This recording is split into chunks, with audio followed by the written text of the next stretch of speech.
Dear student, आज हम जो लेके आए हैं वो आपका मैंने बताया था कि यूपी जो पीसीएस के द्वारा जो एग्ज़ाम हुआ करते थे इतिहास को लेकर के, और वहाँ से जो राष्ट्रीय आंदोलन के जो प्रश्न अब तक पूछे गए हैं, और ये कब से 1990 से लेकर के आज तक हम जो भी राष्ट्रीय आंदोलन के क्वेश्चन पूछे गए हैं उसकी श्रृंखला लेके आ रहे हैं, क्योंकि राष्ट्रीय आंदोलन बहुत महत्वपूर्ण विषय है और इससे 100% क्वेश्चन आते भी हैं। तो इसे क्रमबद्ध तरीके से देखते रहिए, और इसके ऑप्शन के अन्य भी कुछ प्रश्न का जो व्याख्या है वो मैं आपको बताऊंगा। चैनल को सब्सक्राइब जरूर कर लीजिएगा और रेगुलर इस सीरीज को देखिएगा। और जो आपका समीक्षा अधिकारी का जो पेपर है, आपका यूपीएसआई का पेपर है, या अन्य कोई भी जो एग्जाम है, पीसीएस का प्री के लिए एग्जाम है, तो उसके लिए बहुत महत्वपूर्ण ये श्रृंखला रहेगी। पहला क्वेश्चन देख लेते हैं कि पाकिस्तान शब्द का जन्मदाता कौन था। पाकिस्तान शब्द का जन्मदाता कौन था? तो जो इसका जो राइट जो आंसर है वो आपका है चौधरी रहमत अली खां। जो चौधरी रहमत अली थे उन्होंने 1933 में, ये कैम्ब्रिज विद्यालय थे उसके स्टूडेंट थे, और 1933 में इन्होंने पाकिस्तान शब्द को गढ़ा था।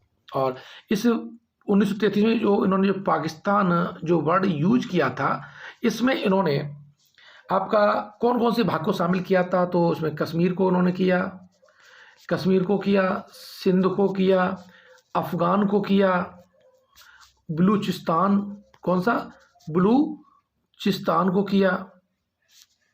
ठीक है, तो इन्होंने पंजाब और एक और किया था पंजाब। ठीक है, तो पंजाब, बलूचिस्तान, अफगान, सिंध, कश्मीर को उन्होंने इसमें शामिल किया था पाकिस्तान वर्ड में। अब देखिए, अब यहाँ से एक और क्वेश्चन क्या बन सकता है कि 23 मार्च 1940 को लाहौर में क्या हुआ? अधिवेशन हुआ। क्या हुआ? लाहौर में अधिवेशन हुआ मुस्लिम लीग का, और उसकी अध्यक्षता जो थी वो जिन्ना ने की थी। किसने? मोहम्मद अली जिन्ना ने की थी। और यहाँ पर जो पाकिस्तान की जो मांग है, पाकिस्तान की जो मांग है अधिकार रूप से मुस्लिम लीग ने एज ए प्रस्ताव पहली बार यहाँ पर की थी है। इस जो मुस्लिम लीग ने जो पाकिस्तान का जो प्रस्ताव दिया था, इसका जो बनाया था वो बनाया था सिकंदर हयात खान ने। किसने बनाया था? सिकंदर हयात खान ने इसको बनाया था। सिकंदर हयात खान ने इसको बनाया था। और फजलुल हक कौन? फजलुल हक जो थे, और उन्होंने क्या किया? इसको समर्थन दिया था, और मतलब प्रस्तुत किया था। सिकंदर हयात खान ने बनाया था और फजलुल हक ने इसे प्रस्तुत किया था, और जो खलीक कुज्जमा जो थे उन्होंने इसका समर्थन किया था। ये तो अब तक ये वाले जो क्वेश्चन है जो मैंने आपसे डिस्कशन किए हैं वो आगे विभिन्न एग्जाम में दिखाई भी देंगे, ये मैंने आपको बता दिया। अब देख लेते हैं 109 क्वेश्चन 109 है कि भारतीय ट्रेड यूनियन कांग्रेस की स्थापना कब हुई थी। देखिए, बहुत इंपॉर्टेंट क्वेश्चन है कि भारतीय ट्रेड यूनियन कांग्रेस की स्थापना कब हुई है, और इसकी स्थापना हुई है 1920 में है। अब 1920 में अभी कहाँ हुई इसका देख लीजिए, तो इसका जो स्थापना हुई है बम्बई में हुई है, और इसे AITUC कहा जाता है, यानी All India Trade Union Congress है। All India Trade Union Congress की स्थापना कहाँ? 1920 में हुई है। और इसके जो संस्थापक थे NM जोशी थे। कौन थे? NM जोशी थे। ये काफ़ी क्वेश्चन आया है अब तक का। और साथ ही इसके जो इसके जो संस्थापक थे, फाउंडर थे, वो NM जोशी थे। और जो पहले जो प्रेसिडेंट बने, इसके जो पहले जो प्रेसिडेंट यानी अध्यक्ष जो बने, वो बने लाला लाजपत राय। कौन बने? लाला लाजपत राय इसके कौन बने? आपके अध्यक्ष बने। और उपाध्यक्ष बने थे, वो बने थे जोसेफ बैप्टिस्टा। ये क्या बने थे? इसके उपाध्यक्ष थे। और महामंत्री बने थे दीवान चमन लाल। तो इससे बहुत सी इंपॉर्टेंट जो बातें थी कि जो एटक का जो स्थापना हुई थी वो 107 ट्रेड यूनियन को मिला करके इसको मिलने से हुआ था। और इसकी स्थापना का जो मुख्य जो कारण था वो 1919 में जो ILO की स्थापना हुई थी। ILO की जो स्थापना हुई थी उसका सीधा प्रभाव भारत में पड़ा, और भारत में भी all India Trade Union Congress की स्थापना की गई थी। अब NM जो जोशी थे ये प्रतिनिधि के रूप में कहाँ गए थे? ILO भी गए थे। लेकिन 1929 में, यहाँ से और जो क्वेश्चन बन सकता है वो है 1929 में पहली बार जो इसका जो नागपुर जो अधिवेशन हुआ, नागपुर अधिवेशन में इसका विभाजन हो गया। इस नागपुर अधिवेशन के जो अध्यक्ष थे वो थे जवाहरलाल नेहरू। जवाहरलाल नेहरू। तो ये क्वेश्चन पूछ लेता है कि इसका जो विभाजन कहाँ हुआ, तो नागपुर में हुआ, 1929 में हुआ, और उसकी अध्यक्षता किसने की थी? जवाहरलाल नेहरू ने की थी। अब अगला क्वेश्चन है 110वां है कि एनी बेसेंट, अच्छा ये स्थापना पूछी है, जो एनी बेसेंट ने किसकी स्थापना की थी? तो महात्मा गांधी ने किसने की थी? तो सुभाष चंद्र बोस ने तो फॉरवर्ड ब्लॉक की स्थापना 1939 में की थी। तो ये तो क्वेश्चन हो गया। एनी बेसेंट का संबंध होम रूल लीग से था, और लाला हरदयाल का संबंध आपका जो गदर पार्टी से था, और महात्मा गांधी का भी संबंध आपका खिलाफत आंदोलन से हो गया। अगला क्वेश्चन देख लें इसी में कि सही क्रम में इसे लिखिए, सही क्रम में इसको लिखिए। ये क्वेश्चन पूछा गया है कि ये घटनाएं कब हुई हैं, ठीक है। तो यह है गुरुद्वारा आंदोलन, भारत छोड़ो आंदोलन, असहयोग आंदोलन और कूका आंदोलन है। तो जो कूका, जो आप देखिए, ये जो पहला है गुरुद्वारा जो आंदोलन है, तो जो गुरुद्वारा जो आंदोलन है वो आपका हुआ है, गुरुद्वारा आंदोलन हुआ है 1922 और 23 में।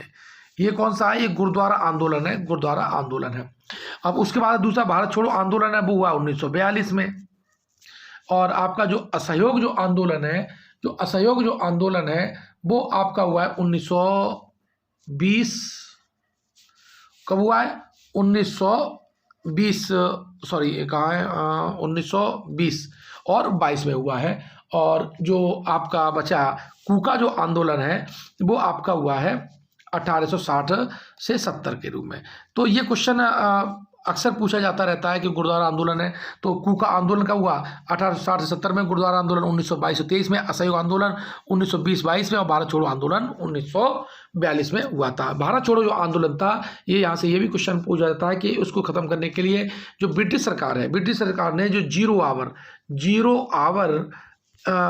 एक आंदोलन, मतलब एक प्रोजेक्ट शुरुआत किया था ताकि इस आंदोलन को दबाया जा सके।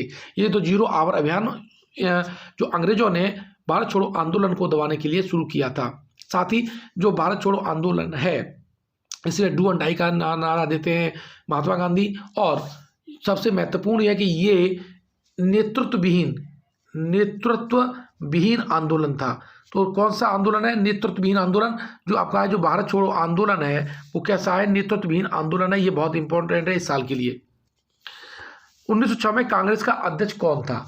1906 में कांग्रेस का अध्यक्ष कौन था? यानी 1906 में तो दादा भाई जो नौरोजी हैं वो कौन बने हैं? दादा भाई नौरोजी बने हैं। 1906 में कांग्रेस के अध्यक्ष थे।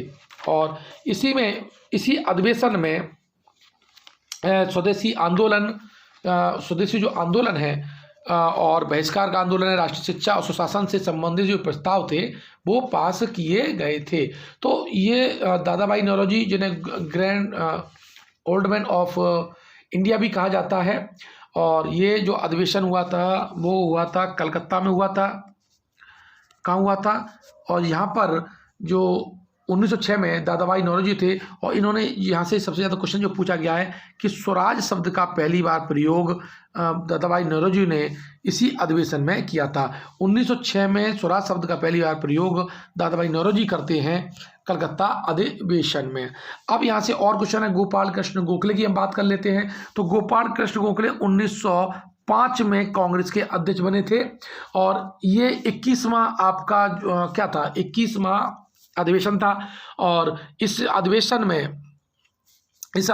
में जो गोपाल कृष्ण गोखले को विपक्ष के नेता की उपाधि दी गई थी। तो ये क्वेश्चन पूछ लेता है कि वाराणसी का 21वां जो अधिवेशन था कांग्रेस का 1905 में, उसमें गोपाल कृष्ण गोखले को कौन सी उपाधि दी गई थी? विपक्ष के नेता की उपाधि दी गई थी।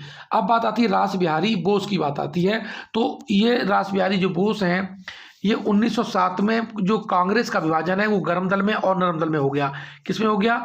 गर्म दल में और नरम दल में हो गया। और उसके जो अध्यक्ष थे रास बिहारी बोस थे, और ये अधिवेशन हुआ था सूरत में। तो बहुत बार क्वेश्चन पूछा गया सूरत अधिवेशन की अध्यक्षता किसने की थी? तो रास बिहारी बोस ने की थी।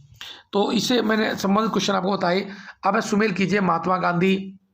अब ये पुस्तक है, तो देखिए महात्मा गांधी ने क्या उनसे लिखी? हिंद स्वराज लिखी है, India means freedom Maulana Abul Kalam Azad की है, और इंडिया डिवाइडेड जो है डॉक्टर राजेंद्र प्रसाद की है, और राम मनोहर लोहिया की काल चक्र है। तो इस तरह से आप लगा लेंगे। अगला क्वेश्चन है कि 1909 में मार्ली मिंटो सुधार का क्या प्रभाव पड़ा। 1909 में मार्ली मिंटो सुधार, देखिए पहली बार इस बार सांप्रदायिकता की शुरुआत की गई थी। अंग्रेजों ने सांप्रदायिकता के बीज बोए प्रतिनिधित्व के नाम पर, और इसमें उन्होंने मुस्लिमों को सीटों का आरक्षण दे दिया था, प्रतिनिधित्व दे दिया था, स्पेशल सेपरेट इलेक्शन का जो पावर दे दी गई थी। तो इसका जो सबसे जो महत्वपूर्ण जो प्रादुर्भाव हुआ वो सांप्रदायिकता का इसमें जन्म हुआ। अब है क्वेश्चन नंबर 115 है, पूर्ण स्वराज की घोषणा 1929 में कांग्रेस के किस अधिवेशन में की गई थी। तो देखो ये अधिवेशन कहाँ हुआ था, ये अधिवेशन लाहौर हुआ था, और इस अधिवेशन की जो अध्यक्षता है वो पंडित जवाहरलाल नेहरू ने की थी। ये बहुत बार क्वेश्चन आया था। अगला क्वेश्चन है कि कलकत्ता अधिवेशन में असहयोग प्रस्ताव का विरोध किसने किया था। यानी कलकत्ता अधिवेशन में असहयोग आंदोलन का जो वो असहयोग जो आंदोलन था उसका विरोध किसने किया था। ठीक है, तो ये जो क्वेश्चन है इसका जो ऑप्शन इसमें नहीं है, तो मैं बता देता हूँ आपको। इसका ऑप्शन तो बनाना पड़ेंगे, कौन सा है। हाँ, तो इसमें देखिए वैसे वास्तव में राइट एंड डार्ट में बोल देता हूँ, इसमें जो CR दास थे, ऑप्शन क्या बनाएंगे, सीधी बता देता, CR दास थे। और इन्होंने जो कलकत्ता में जो कांग्रेस का जो अधिवेशन हुआ था 1920 में, कब हुआ था 1920 में, और असहयोग आंदोलन का जो प्रस्ताव था इन्होंने इसका विरोध किया था। अगला क्वेश्चन है, कांग्रेस की प्रथम महिला अध्यक्ष कौन थी।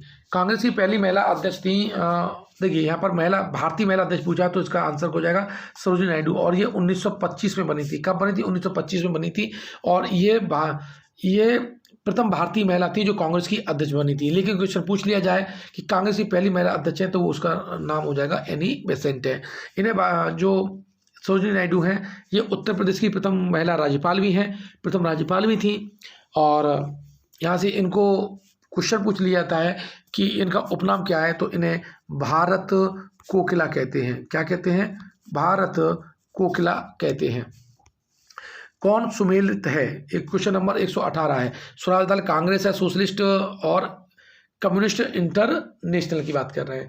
तो देखिए स्वराज दल है वो 1923 में किसने बनाया था, मोतीलाल नेहरू ने बनाया था, ये सही है। कांग्रेस और जो हिंदुस्तान सोशलिस्ट का ये चंद्रशेखर आज़ाद ने बनाया था, और कम्युनिस्ट इंटरनेशनल का संबंध आपका भगत सिंह से है। तो इसका जो राइट आंसर है वो है आचार्य नरेंद्र देव का संबंध कांग्रेस से नहीं था। तो इसका जो राइट आंसर क्या हो जाएगा, बी हो जाएगा।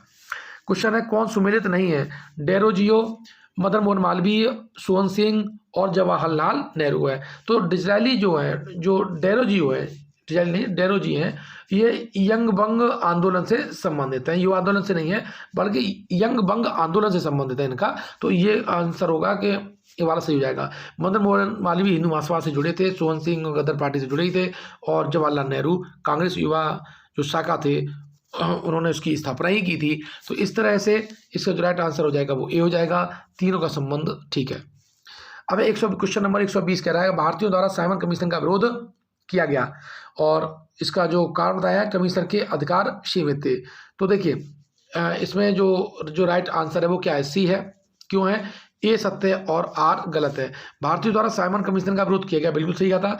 कमीशन के अधिकार सीमित नहीं थे, इसका विरोध इसलिए किया गया था क्योंकि इसमें कोई भी सदस्य भारतीय नहीं था, जबकि भारतीयों के कानून को बनाने के लिए ही आया था। इस तरह से आपका जो ये 1991 में जो 108 से लेकर के 120 तक, यानी 108 से लेकर के 120 तक, जो 108 से लेकर के 120 तक क्वेश्चन जो दिए रखे हैं इसका मैंने डिस्कशन किया। हम आपको ये पूरा का पूरा, ये आप समझ लीजिए, ये जो हमारे यूपी पीसीएस के जो पेपर होंगे, ये जो एज ए हिस्ट्री के रूम में था, तो ये आपका चला था आपका 2000 आपका शायद 2010 तक ये पेपर हुए हैं, आई थिंक, रिकॉर्ड में देखूंगा। तो ये हम सारे स्टेप बाय स्टेप आपको मॉडर्न हिस्ट्री से पूछे गए प्रश्नों का डिस्कशन करेंगे, ताकि आपको क्वेश्चन करने में बहुत आसानी रहे, और हो सकता है कि आपका डिट्टो ही क्वेश्चन पूछ लिया जाए। चैनल को सब्सक्राइब कर लीजिएगा। कोई भी अगर दिक्कत आती है तो मुझे कमेंट बॉक्स में ज़रूर लिखिए। धन्यवाद।